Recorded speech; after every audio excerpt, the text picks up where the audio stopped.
Bonjour à toutes et bonjour à tous et bienvenue sur Choc FM 105.1. C'est Franco Raptors, l'épisode 38 au cœur de l'été. On est toujours là pour parler des Raptors avec Patrick Bizine-Davis. Salut à toi.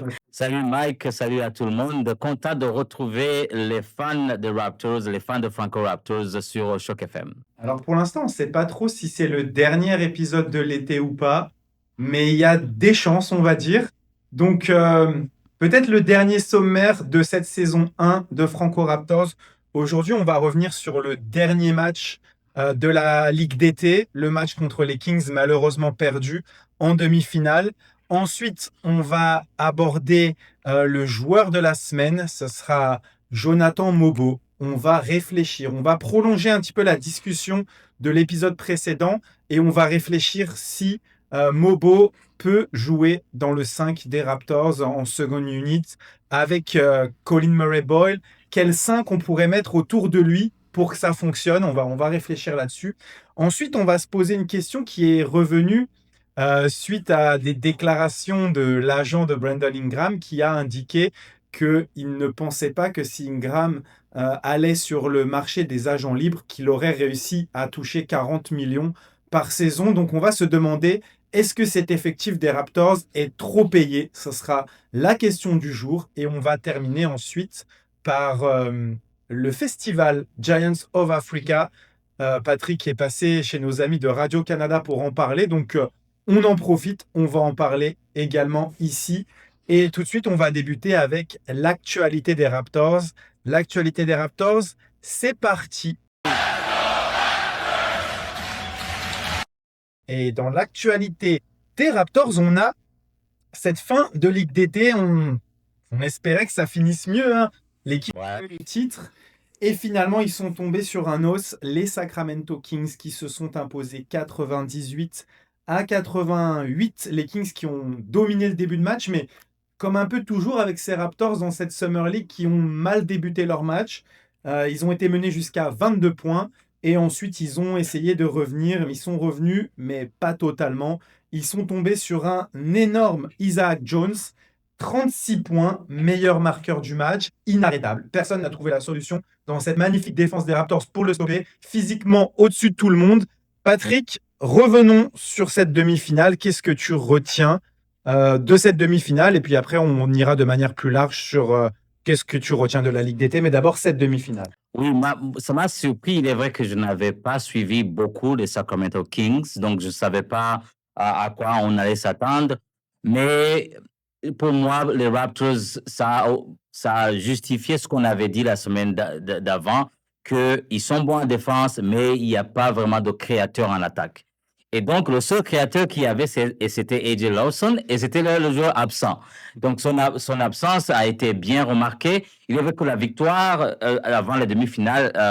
Jonathan Mogbo était absent aussi, mais offensivement, Jonathan Mogbo n'est pas AJ Lawson. C'est quand même AJ, c'était plus de 20 points par match avant les demi-finales. Donc, son absence a été bien remarquée en attaque. Et l'autre chose qu'il faut dire aussi, qu'avant les demi-finales, les joueurs pouvaient commettre autant de fautes qu'ils voulaient. Ils ne sortaient pas. Et là, en demi-finale, ils ont commencé à compter les fautes. Et ça a eu un impact sur les joueurs des Raptors, comme Murray Bowles, qui a fait, je pense, 3 fautes en première partie. Donc, il a dû sortir pendant une longue période de temps. Et ça a eu un impact sur le match.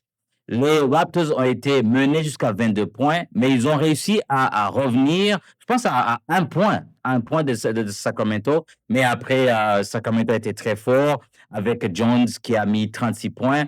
Et Jones, offensivement, c'est pas quelqu'un, comme tu te le disais, c'est pas quelqu'un qui est impressionnant, mais sa taille dans la raquette, il n'y avait pas vraiment de bons défenseurs. Henri Chomché, c'était pas son bon match. Et puis, au niveau des centres, des centres des Raptors, c'était vraiment euh, au-delà de l'attaque. Je pense au niveau des centres, offensivement, c'est vraiment une faiblesse pour les Raptors. Donc, je pense que oui, ils ont fait une bonne. euh, C'était une équipe très compétitive durant la Summer League, mais contre les Sacramento. À chaque fois, je me disais, OK, ils vont revenir, parce qu'ils l'ont fait tout au long de la compétition, mais Sacramento Kings, ils étaient beaucoup plus forts. Et c'est dommage qu'on n'a pas pu aller jusqu'en finale parce que Coach Wade et son staff voulaient absolument aller jusqu'à gagner le titre. Mais je sais pas ce que tu as vu, mais je pense l'attaque, le nombre de fautes, l'absence de AJ Lawson ont fait que les Raptors ne pouvaient pas vraiment se mesurer face aux Kings de Sacramento. Je suis d'accord avec toi par rapport aux fautes, parce qu'on a vu Ulrich Chomche aussi sortir pour 6 fautes, je crois, en début de quatrième quart-temps. Je crois que Jacoby Water aussi a été en proie aux fautes, et pareil, ça l'a limité. Euh, Bah, pour revenir, Sacramento, en fait, ce qu'il faut noter, c'est que c'était pas une équipe de Summer League habituelle, parce que c'était une équipe expérimentée pour la Summer League. Chez les Raptors, il y avait bien AJ Lawson qui était à sa cinquième et qui a 25 ans, mais c'était le seul. Le reste, c'est quand même des jeunes joueurs. Alors que à l'inverse, Sacramento, c'était que des joueurs quasiment Ouais. expérimentés et quelques jeunes. Donc, ça a fait la différence. Et pour revenir à Isaac Jones, tout simplement, comme tu l'as dit, les Raptors n'ont pas eu les réponses physiques pour défendre sur lui. Même Colin Murray-Boyles n'a pas réussi à le défendre. Ulrich Hamsche a fait beaucoup de fautes sur lui. Et comme tu le disais, j'ai eu un petit échange sur les réseaux sociaux avec des fans des Kings qui ne comprenaient pas pourquoi j'ai dit que je n'arrivais pas à comprendre comment il avait marqué 36 points alors que pour moi, je trouve qu'il n'a rien d'exceptionnel en attaque. Je m'explique pourquoi il n'a rien d'exceptionnel en attaque. Si vous regardez ses highlights sur la rencontre, ses moments forts, ses définitions de alley-oop, c'est de la création par ses coéquipiers. Il y a un tir à 3 points, mais en fait, c'est pas un joueur qui a un bagage offensif qui est impressionnant. C'est pas un joueur qui se crée son tir. C'est pas un joueur qui va pas aller dans le drive, placer des step back, des choses comme ça. Des joueurs où tu te dis, ok, là, on pouvait rien faire pour l'arrêter. Vraiment, il a dominé physiquement. Et j'ai été étonné que les Raptors n'aient pas été capables de ce qu'ils ont fait depuis le début de la compétition, aller taper le ballon dans ses mains, aller lui arracher la balle. C'était juste un adulte parmi les enfants qui a dominé physiquement et les Raptors n'ont pas réussi à trouver la solution. Mais c'est très intéressant. Ça va permettre à ces jeunes joueurs de grandir et de voir encore ce qui leur manque parce que c'est ce qui va leur attendre en NBA. Des joueurs physiques comme ça, il y en a à l'appel. C'est pour ça que je dis que c'est pas un joueur exceptionnel en soi parce que des physiques comme ça dans la NBA, en plus il est un peu sous-dimensionné Bah pour oui. jouer au poste 5. Donc des joueurs comme ça, il y en a plein. Des joueurs athlétiques qui d'ailleurs dans la NBA ne sont pas capables de dominer que par leur qualité athlétique. Ça, c'est pas un joueur qui va tourner à 20 points par match en NBA. C'est un joueur qui sera un joueur de complément, qui est exceptionnel dans ce qu'il sait faire, à l'image d'un Chris Boucher qui va amener de l'énergie, qui va tout de suite booster un banc, mais ne venez pas me dire que c'est un joueur exceptionnel. Il n'a rien d'extraordinaire en attaque, je maintiens ce que j'ai dit sur les réseaux sociaux. Ensuite, si je dois faire un petit peu le bilan de ce que j'ai aimé, de ce que j'ai un peu moins aimé, on en a déjà parlé la semaine dernière, donc je vais aller très vite de mon côté et après tu me diras si tu es d'accord avec moi ou si tu as des points à ajouter. Euh, Défensivement, très très bien. Jacoby Walter, Jamal Shed, ce qu'on a vu de CMB, ce qu'on a vu de Jonathan Mobo, ça c'est très très bien. Même les rookies, Martin, c'était très bien. Défensivement, il n'y a rien à dire. Par contre, Chucky Hepburn aussi qui a été très très bon défensivement. Par contre, en attaque, je trouve que c'est quand même un peu inquiétant parce que Jamal Shed est voué à être le meneur de jeu remplaçant et ça manque quand même encore d'inventivité en attaque, j'ai envie de dire. Euh, L'adresse à 3 points n'est pas bonne. Le drive est limité par sa taille. C'est Face à beaucoup de taille, ouais. flotteurs. Quand le flotteur ne va pas rentrer, qu'est-ce qu'il va faire d'autre? Même si la saison dernière, il nous a montré quand même qu'il était capable dans les drives. On se rappelle du panier de la victoire qui a été un tout petit peu trop tard pour Oui, c'est ça. Chicago. Mais quand même, j'en attendais plus quand même de Jamal Shead dans un contexte de ligue d'été où le niveau est moindre. Tu vois ce que je veux dire? Jacoby Walter aussi, offensivement, je trouve qu'il n'y a pas beaucoup de création. Sa capacité à se créer des occasions par lui-même, par le dribble, c'est très très limité. La chance, c'est que normalement l'année prochaine, c'est pas ce qu'on va lui demander. C'est ça qui est bien. C'est que malgré tout, Et là, on lui a vraiment élargi son rôle. On lui a demandé de faire beaucoup de choses. Il n'y a pas beaucoup de création balle en main pour les autres. Il n'y a pas beaucoup de passes décisives. Je crois que dans le match où il fait 7 interceptions, où il met 26 points, il y a 0 passe décisive. Mhm. Et je suis pas sûr qu'il y ait une passe décisive dans le dernier match non plus. Je crois qu'il a tourné à moins d'une passe décisive par match sur cette Summer League. Donc ça, c'est pas très encourageant. Pour un Et en meneur. soi, mais après, je parle de Jacoby Walter, hein. Ah, Jacob, ok, Non, ok, non, ok. Shed a fait des passes Ouais, décisives ouais. quand même, heureusement. C'est quand même l'un des points forts de Jamal Shed. Dans la gestion de l'équipe, c'est pas mal, mais c'est plus dans la création pour lui-même que c'est plus compliqué. Mais peut-être qu'on lui demandera pas ça non plus, mais il va falloir qu'il améliore son tir à 3 points, ça c'est sûr. Jacoby Walter, oui, c'est pas beaucoup de création pour lui-même, mais je pense qu'on va pas lui demander ça. Donc à la limite, c'est pas trop grave, mais on aurait aimé le voir quand même plus à l'aise à ce niveau-là. Et voilà. Et Murray Boyle, j'ai déjà émis mes doutes sur lui offensivement. Je vais pas me répéter, mais c'est plus sur ce manque de création que tu as déjà mentionné que je suis moins satisfait par rapport aux Raptors. Et c'est ce qui leur a coûté le match contre Sacramento parce qu'on a vu qu'il y avait des périodes où c'était très, très, très compliqué en attaque. Ouais. Ah, je suis tout à fait d'accord avec toi. Ce que je peux ajouter, c'est que pour Jamal Shed, en fait, son talent, c'est l'effort. Là, on peut rien dire là-dessus. Quand il est sur le terrain, il va donner son 100%.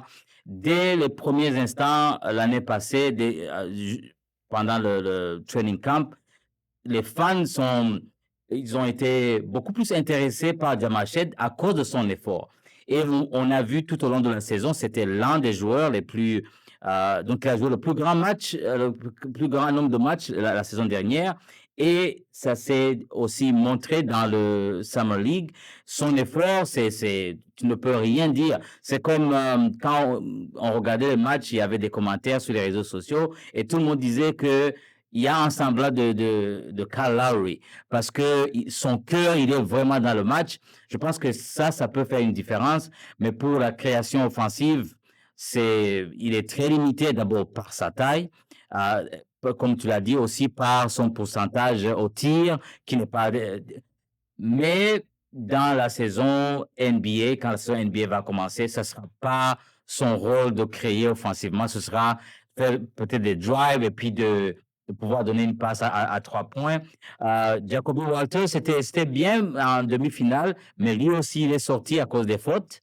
Euh, Lui, je pense que s'il peut améliorer son tir à 3 points, ça peut marcher parce que quand même offensivement, il a mis quelques tirs à 3 points, mais aussi lui, c'est son effort aussi et c'est sa deuxième année, donc on a quand même une marge de développement de ces joueurs-là. Mais côté effort, je dois dire que c'était vraiment excellent. Est-ce que ça peut être transmis dans une saison NBA? On verra, parce que la compétition, c'est pas la même. Les adversaires ne sont pas les mêmes. Donc, euh, la dernière chose, c'est sur Murray Bowles. J'ai vu un sondage hier. Ils ont fait un sondage anonyme auprès des exécutifs des équipes NBA et des agents. Et puis, il a été le deuxième rookie à dire que c'était comme un style. Donc, déjà, le Raptors de l'avoir à la 9e position, c'est que les Raptors ont pu surprendre beaucoup. Donc, il y a beaucoup d'attentes sur lui, sur la saison. Je pense qu'il parle de son apport défensif parce que l'attaque, on ne doit pas vraiment s'attendre beaucoup sur lui. Mais je pense que euh, ce sera un joueur de sortie de banc, c'est sûr. Donc, on verra ce que ça va donner en termes de compétition NBA. Mais déjà, demi-finale de la Summer League, c'est pas mal. Et puis, il y a beaucoup plus de positifs que de négatifs de cette équipe-là. Et puis, on verra ce que ça va donner au niveau de la saison qui va commencer bientôt. Ouais, quelques petites précisions sur ce que tu dis. C'est très intéressant de dire que, bien sûr, en NBA, ça ne sera pas les mêmes oppositions, mais également, ce ne sera pas les mêmes coéquipiers. Et du Ouais, coup, ça c'est quand tu vrai. as un RJ Barrett ou un Ingram à côté de toi, tu vas avoir beaucoup plus d'espace. Et ça, c'est quand même positif pour Jacoby Walter, mais pour également Jamal Shead, ça va lui ouvrir des couloirs de pénétration, des choses comme ça qu'il il n'avait pas parce que si on doit revenir sur les stats à 3 points, ça c'est le gros point noir de cette Summer League. Même Jamison Battle était à Ouais, 34,5% à 3 points. Jamal Shead était à 23,8 et seulement à 39% de réussite en général. Ça, c'est très très faible. Et Jacoby Walter aussi, c'est assez décevant. 36% au général, 27% à 3 à points. 3 points, ouais. Donc, c'est sûr que ça démontre que c'est insuffisant. L'adresse a été insuffisante, mais aussi, c'est pas les mêmes coéquipiers, ça crée pas les mêmes espaces. Donc, ça, c'est une bonne chose. Et pour revenir à Colin Murray-Boyles, je vais revenir sur un truc qu'a dit Samson Falk dans un des podcasts de nos collègues de Raptors République qui sont toujours excellents. Il a expliqué que Colin Murray-Boyles, sa première année, ça pourrait être comme Scotty Barnes. En fait, il n'y aura rien qui sera dessiné pour lui. S'il doit aller chercher des points, ça sera au rebond offensif, ça sera en défense, d'aller se créer des interceptions et d'aller marquer. Et ce sera par du hustle, du combat, du jeu sans ballon, parce que on ne doit pas s'attendre à ce qu'il y ait beaucoup de systèmes qui soient appelés pour lui. Mhm. Mais ce qui a été loué depuis le début, c'est son intelligence de jeu. Donc, par cette intelligence-là, ça peut être un joueur au-dessus des 10 points par match qui fait tous les petits trucs qui lui permettent de scorer sans qu'on ait rien à appeler pour lui. Il avait rappelé que Scotty Barnes, c'était 15 points par match lors de son année rookie.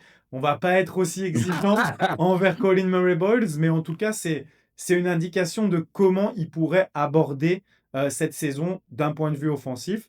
Puis l'avantage qu'il a, c'est qu'il a Scotty Barnes dans son Bah équipe oui. qui va pouvoir lui donner des conseils. Donc ça, c'est vraiment très, très intéressant. Est-ce que, Patrick, tu as quelque chose à ajouter sur la Summer League, sur la Ligue d'été? Oui, c'est quand même, sur 5 matchs, c'est 4 victoires, c'est quand même pas mal. Et puis aussi, l'année passée, ils avaient insisté sur la défense. euh, Et ça, on a remarqué la défense des Raptors vers la fin de la saison, mais la Summer League nous a montré ce que peut devenir cette défense des Raptors. On sait qu'offensivement, Darko quand même a un bon système où la balle circule, les gens circulent, mais la défense en début de saison, c'était un problème à cause notamment des pertes de balles. Mais vers la fin de la saison, justement avec parmi ces joueurs-là qui étaient présents, on a vu quand même une défense assez serré sur le porteur de la balle. Et là, en Summer League, on a découvert ce que peut devenir cette défense. Est-ce que ça peut se transmettre dans une saison NBA? On ne sait pas. Mais quand même, on a eu l'idée de ce que ça peut devenir. Donc, j'ai hâte de voir euh, comment ça va se transférer dans la saison NBA. Mais il y a beaucoup, beaucoup de positifs, même s'ils n'ont pas gagné le titre de Summer League. Il y a beaucoup de positifs et le coach aura un embarras de choix sur le banc parce qu'il y a tellement de joueurs qui peuvent jouer. Et j'espère que dans tout ça, AJ Lawson va se trouver une place parce qu'il a bien prouvé en Summer League qu'il peut jouer en NBA. Est-ce que ce sera avec les Raptors? On ne sait pas. Mais il a une place, quand même, si ce n'est pas chez les Raptors, ça sera dans une autre équipe. Mais il y a vraiment de l'avenir sur le banc des Raptors avec Jamal Shead, avec Jacoby Walter, Murray Bowles. On a quand même de bons éléments qui peuvent contribuer au niveau du banc des Raptors la saison qui va commencer. Mais c'est intéressant, c'était pas prévu forcément dans le programme, mais on peut s'attarder peut-être sur cette question que tu as soulevée.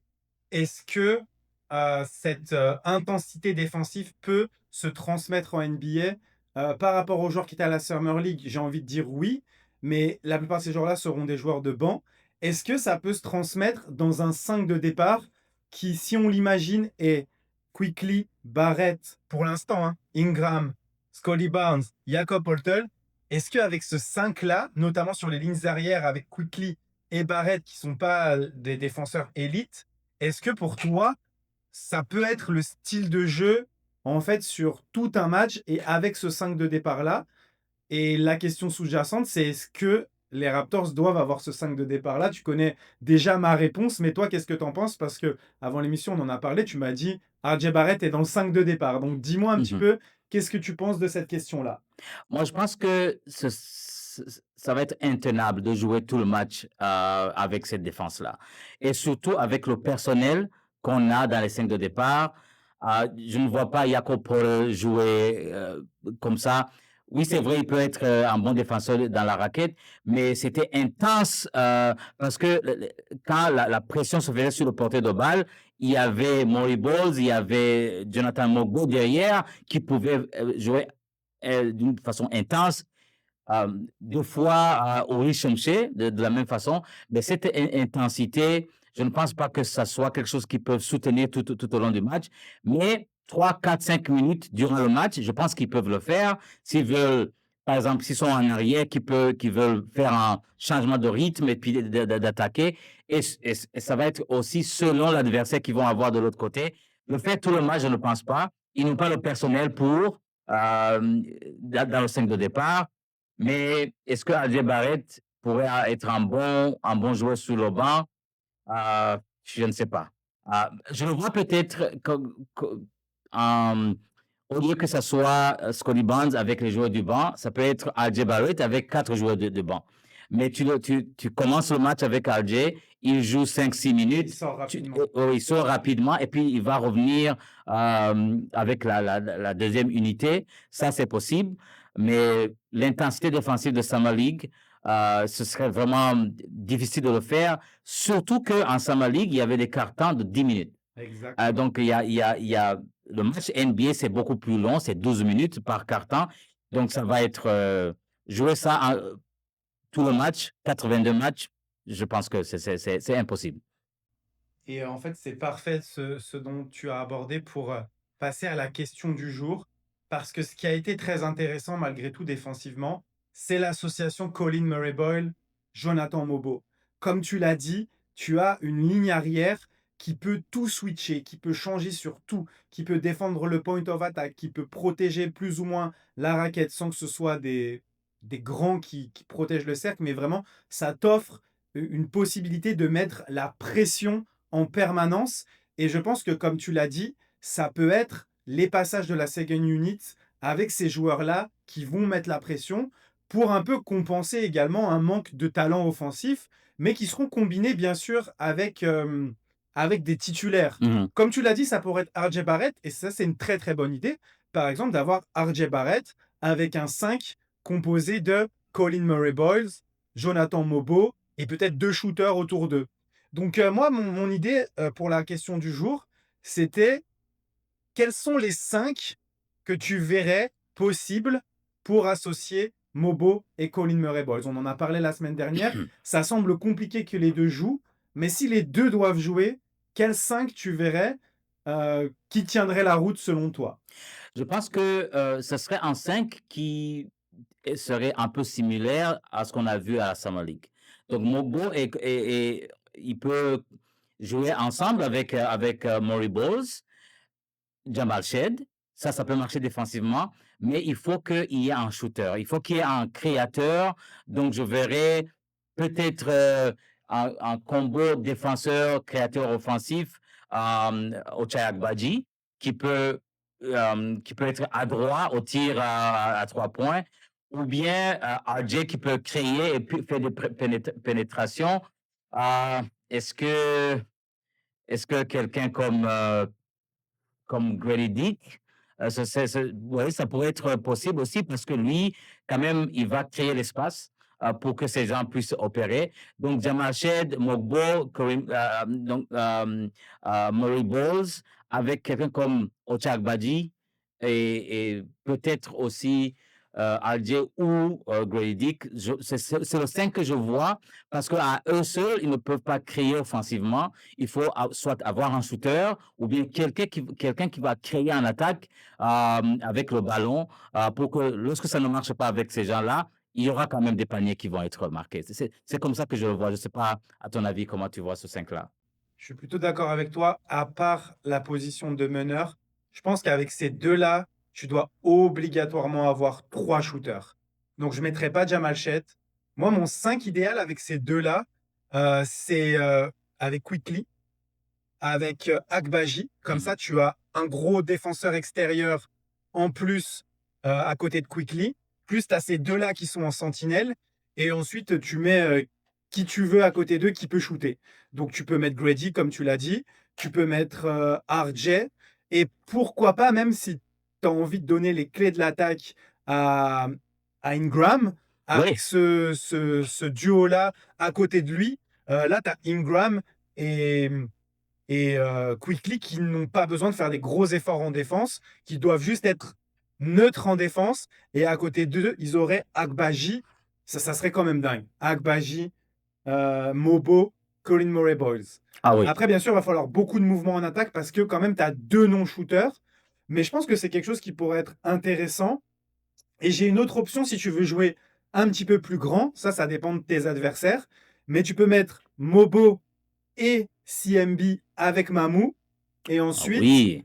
tu joues avec deux arrières, n'importe lesquels, en fait, tant qu'ils sont capables de shooter. Ça peut être Jacoby Walter, ça peut être Quickly, ça peut être Agbaji. Mais je trouve que ça peut être très intéressant avec Mamou qui va défendre, qui peut défendre un peu plus intérieur.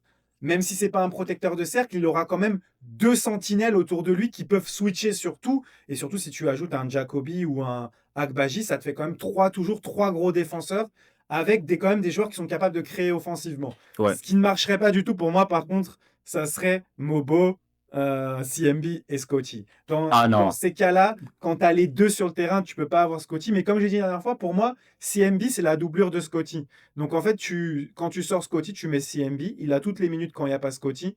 Et après, derrière, tu brodes autour. Donc tu peux faire des 5 où il n'y a pas Mobo, bien sûr. Tu peux faire des 5 avec Mamou et avec des autres joueurs autour. Mais si on doit associer Mobo et CMB, parce que quand même, je reviens sur le podcast de Samson Falk, ça a bien marché ce duo-là. C'est quand même très très intéressant. Et je pense, comme tu l'as dit, pas sur des longues périodes, Mhm. mais sur des courtes périodes où tu te dis, là, on va mettre la pression, on va créer des turnovers, on va tout jouer pour la défense.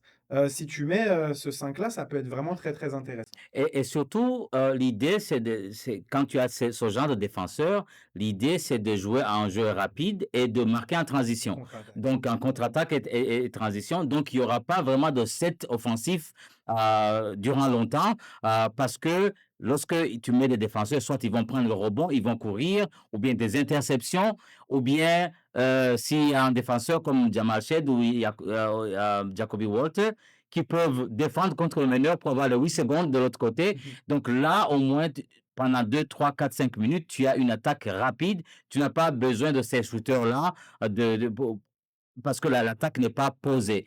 Donc, ça pourrait être durant une courte période de temps, 5, 6 minutes, et puis après, tu amènes donc le titulaire. Donc, en tout cas, c'est un bon problème à avoir pour un coach d'avoir autant de joueurs qui peuvent faire autant de choses. En t'écoutant, je me suis dit, si jamais Jamison Bader fait partie de l'équipe, ça pourrait être le shooter. Il peut t'intégrer Oui, également, ouais. il peut s'intégrer dans cette équipe-là en tant que shooter parce que lui, quand même, il va mettre ses tirs à trois points. Défensivement, il fait un effort, mais c'est pas un gros défenseur, Mhm. mais c'est quelqu'un que tu peux insérer dans un match pendant quelques minutes, il peut te faire un shoot tout de suite. Mais Ouais. clairement, si tu as le backcourt Quickly Akbaji, le troisième peut être Battle, hein. Ouais. C'est pas un problème. Parce qu'à partir du moment où tu as trois défenseurs élites, plus tu as Quickly qui, malgré tout, a montré des belles choses. Et c'est un défenseur intelligent off-ball. Je pense qu'il va faire des efforts sur le porteur de balle, mais ça ne sera pas ton défenseur principal. Euh, Battle, ça ne me dérange pas du tout de Ouais. l'avoir dans ce 5-là. Et comme tu dis, en plus, l'objectif, ça va être de jouer la transition. Et ce qu'il faut pas oublier, c'est que Mobo et CMB sont excellents dans la lecture de jeu sur les contre-attaques. L'une des choses qui a été notée sur la Summer League, c'est que Mobo n'a pas été vraiment capable de créer sur demi-terrain. Ça a Mhm. été une des déceptions aussi. Mais par contre, on sait qu'en transition, il Ah est oui. excellent. Ah oui. Donc, ça sera clairement l'objectif d'un 5 comme ça. Comme tu l'as dit, peut-être début de deuxième quart-temps. Cinq Ouais. six minutes, on sait que début de deuxième quart-temps, c'est souvent là où il y a les remplaçants adverses aussi. Et là, tu mets un 5 qui va leur mettre la pression, où il n'y a peut-être pas un titulaire pour gérer les choses en face, ou pas le meilleur des titulaires, ou même si c'est le meilleur joueur, tu lui envoies Mobo et tu lui envoies Mobo, il y a un pic, tu switches, c'est CMB dessus, tu reswitches ta Akbadji sur le. Ouais, c'est pas mal. Et ça fait mal. Et si tu as Jamal Shed en plus, ça peut être très très intéressant. Donc, c'est des pistes à étudier. Et puis, après, on n'est pas Darko Rajakovic, mais c'est des choses qu'on va surveiller de très près pour la saison prochaine. Bien, du coup, on a bien parlé. On a déjà fait quasiment une demi-heure d'émission. Ah Je oui. te propose de faire une petite pause. Et puis derrière, on va revenir et on va parler de la masse salariale Ouais. des Raptors et ensuite de Giants of Africa, le festival du côté du Rwanda de Kigali. À tout de suite après la pause. Nous sommes de retour, vous êtes toujours sur Choc FM 105.1, c'est toujours Franco Raptors, Mike Laviole et Patrick Bizindavi à l'antenne. Eh bien, on va démarrer la deuxième partie de cette émission avec la question du jour. La question du jour, Patrick, cet effectif des Raptors est-il trop payé? Alors, d'où ça vient? D'où ça vient? Ça vient un petit peu de l'agent de Brandon Ingram de chez Clutch Sports qui a déclaré dans une émission, et ça c'est plutôt rare, euh, qu'un agent vienne dire ouais, j'ai un petit peu arnaqué l'équipe là. En tout cas, il dit qu'il n'espérait pas que Ingram puisse avoir un salaire à hauteur de 40 millions en moyenne par saison s'il devenait free agent, s'il devenait agent libre. Donc, les Raptors ont la 8e masse salariale de la ligue. C'est quand même assez énorme pour une équipe qui sort d'une saison de tanking. Donc, je te pose la question, Patrick. Est-ce que cet effectif des Raptors est trop payé? Je te donne les salaires pour la saison prochaine. Scottie Barnes a signé son extension max, 38 millions. Brandon Ingram est aussi autour de 38. C'est une moyenne de 40, mais l'année prochaine, il sera à 38. Emmanuel Quickly, c'est peut-être celui qui fait le plus parler puisqu'il sort d'une saison qui n'est pas très bonne et qu'il est payé 32 millions. Donc, à ces trois joueurs-là, on est à plus de 90 millions. RJ Barrett est à 27 millions 700 000. Jakob Poeltl vient de signer son nouveau contrat. Il est autour de 20 millions, 19 millions 500 000. Et ensuite, derrière, on a Ochai Agbaji autour de 6, Murray Boyles 6, Grady Dick autour de 5, Jacoby Water autour de 3,5, etc., etc. On ne va pas tous les faire. Mais qu'est-ce que tu penses de ça? Est-ce que cette équipe des Raptors est trop payée pour le niveau qu'elle a montré jusqu'ici? Euh, Au moment où on parle, maintenant, oui. Mais est-ce que ça sera la même chose en début de saison? On ne sait pas. Parce que le payroll projeté pour la saison qui vient, si on garde les joueurs comme c'est 188 millions, alors que le cap, c'est 154 millions. Donc, ils ont dépassé le cap du salaire, dans le cap officiel. Et la seule saison où les Raptors ont dépassé le cap, c'est la saison 2019 où ils ont gagné le titre. Sinon, Bobby et Masai ont vraiment géré les finances des Raptors. C'était toujours en, en dessous du cap. C'est la première fois qu'ils dépassent donc le salaire du cap officiel. Mais là, il faut dire aussi qu'à partir de la saison prochaine, là, le cap va augmenter. Donc, les salaires qu'on voit de 38 millions, d'ici 2, 3 ans, ça sera le salaire de monsieur tout le monde à NBA parce que ça va changer à cause des chiffres qui vont augmenter. Mais je ne pense pas, à mon avis, je ne pense pas que l'équipe va rester pareille. Donc, il y aura sûrement des mouvements de joueurs. Peut-être, on parle de Barrett qui va partir. Et donc, si Alger part, c'est 27 millions de moins qui vont payer. Je ne pense pas que l'équipe, à l'état actuel, justifie d'aller au-delà du salary cap. Et pour revenir sur le salaire de Ingram, moi, je trouve que son agent, il a raison. Parce que les Raptors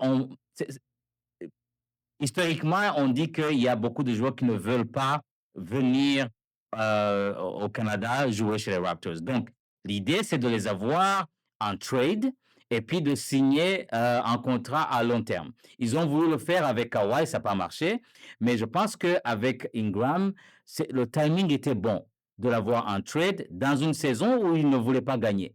Donc, ils vont avoir le temps de pouvoir soigner sa blessure. Et puis, en attendant, ils vont lui donner l'extension. Et donc, c'est sûr que s'il avait attendu à la fin de la saison pour d'abord chercher une équipe. Euh, L'équipe n'aurait pas eu le temps de voir justement côté blessure, est-ce qu'il va être disponible pour jouer ou bien on voit même il y a des agents libres qui n'ont pas encore d'équipe Mhm. et qui sont des joueurs qui sont très bons. Alors, un joueur, c'est ça, un joueur blessé qui n'a pas démontré grand-chose l'année dernière, pouvoir lui donner 40 millions, ça serait vraiment un risque pour beaucoup d'équipes. Donc, je pense que son agent avait raison de dire que Ingram était chanceux d'avoir son contrat avec les Raptors, mais lui aussi, il voulait venir. Et il voulait venir, il voulait faire partie de cette équipe-là.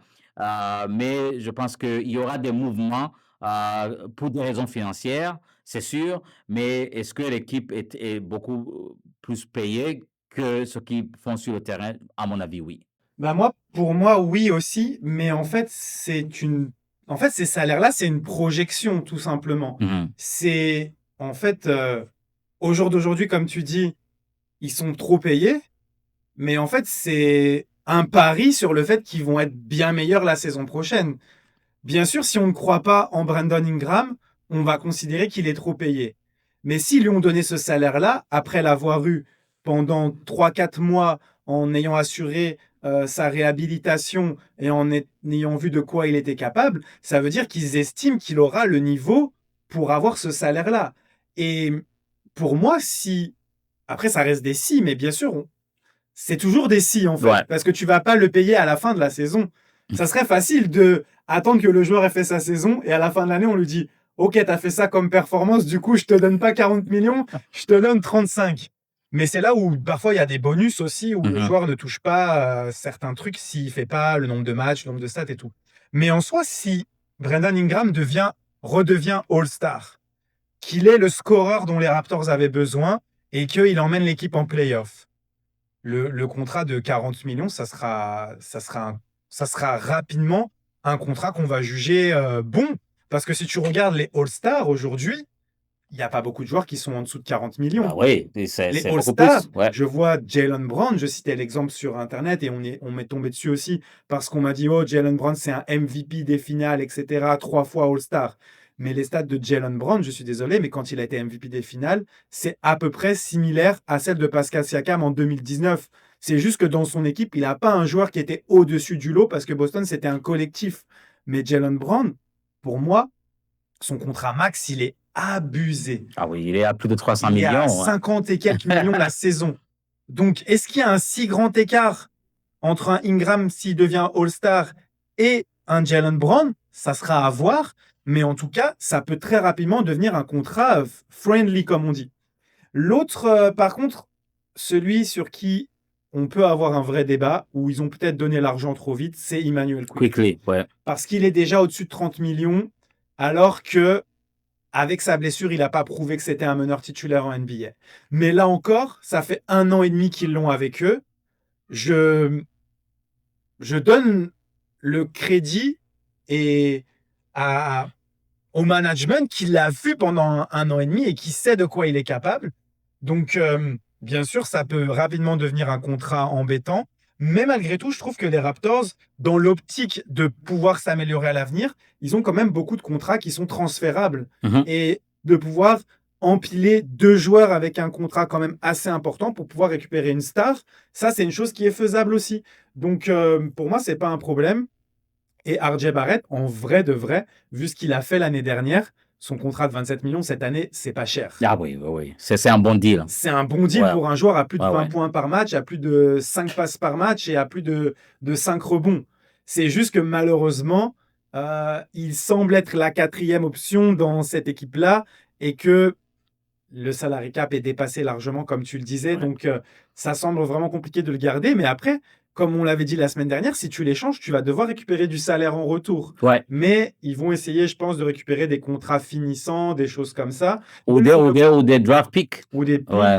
Mais même si le contrat de RJ Barrett, il est finissant aussi. Hein. Ouais, c'est ça. Sa dernière année. Donc ouais, c'est un petit peu compliqué. Mais pour moi, en fait, on saura à la fin de cette saison si cet effectif est trop payé ou pas. Ouais. Pour l'instant, c'est des supputations. Si on estime que cette équipe ne va pas faire les playoffs ou sera une équipe de play-in, forcément, on peut se dire c'est trop payé.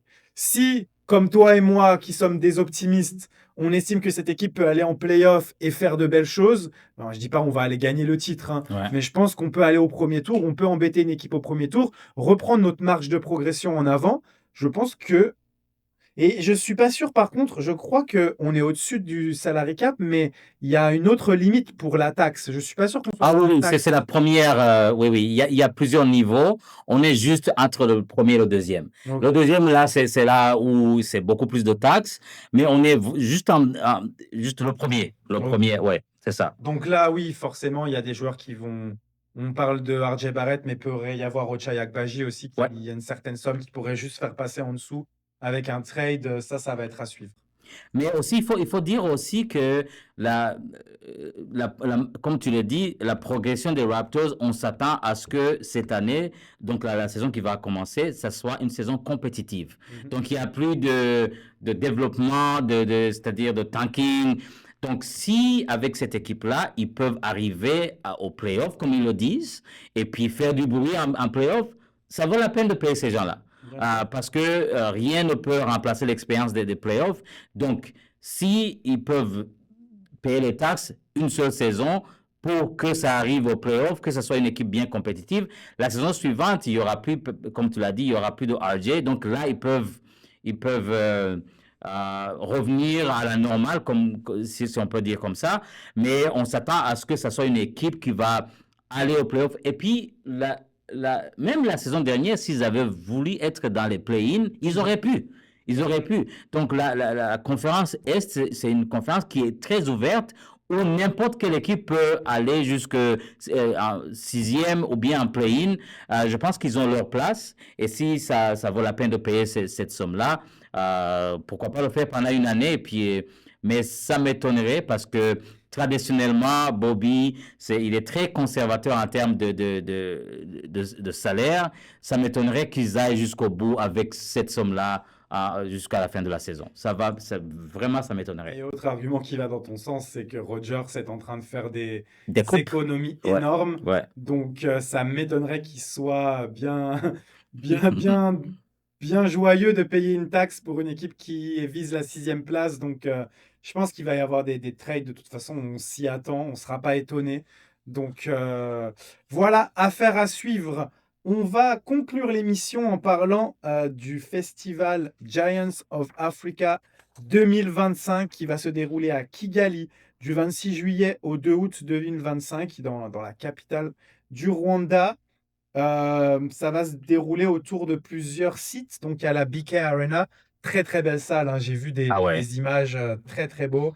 Le stade national Amahoro et le petit stade et le gymnase paralympique. Parlons un petit peu de cet événement, Patrick. Ouais. À quoi on doit s'attendre? Oui, c'est un événement que Masai avait pensé depuis longtemps. Quand je l'ai rencontré en 2019, il m'en avait parlé durant notre rencontre qu'il voulait organiser un festival au Rwanda. Alors, pour un peu comprendre le contexte, c'est que chaque année, Giants of Africa organise des camps en Afrique autour du mois d'août.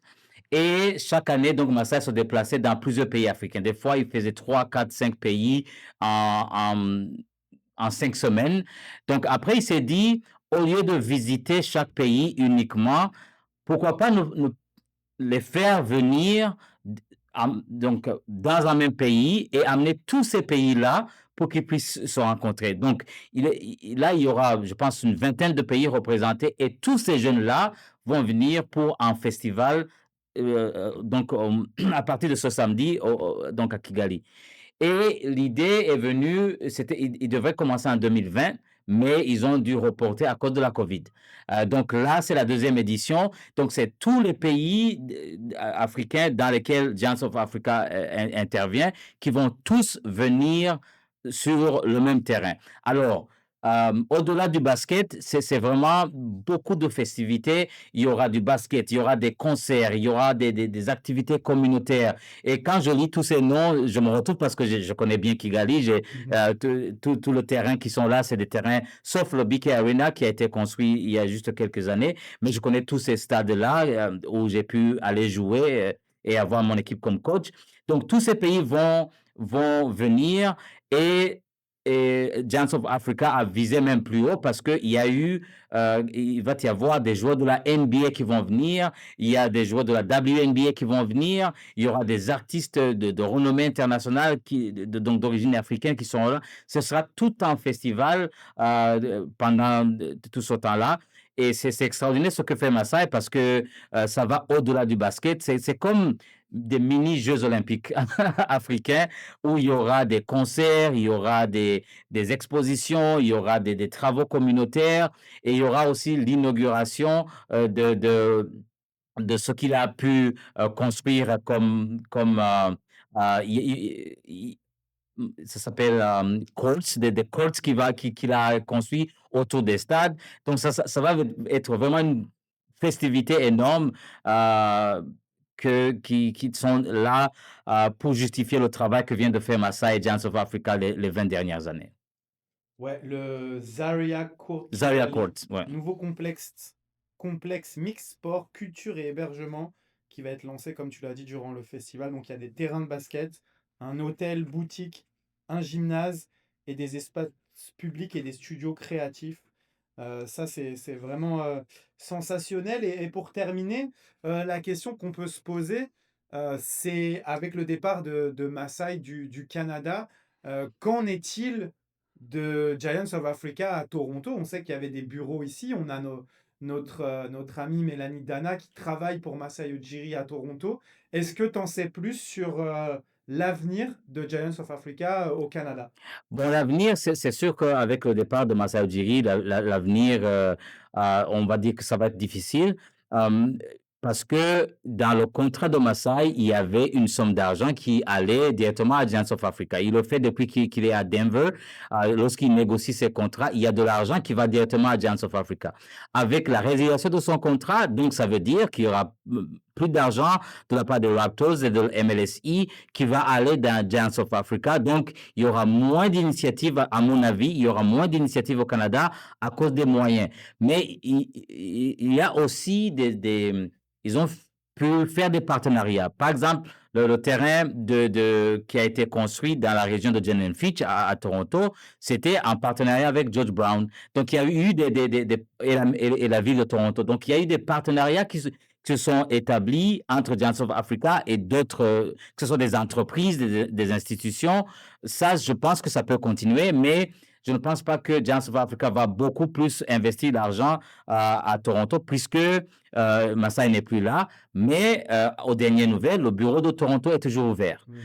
Il est toujours ouvert, mais le bureau de Toronto, même s'il est ouvert, beaucoup plus de projets sont en Afrique Exact. à Toronto. Donc, ils ont construit des terrains à Toronto, Halifax, Edmonton. Il y avait aussi d'autres initiatives communautaires qui faisaient. Il y avait African qui était un gros événement de réseautage où ils amenaient des professionnels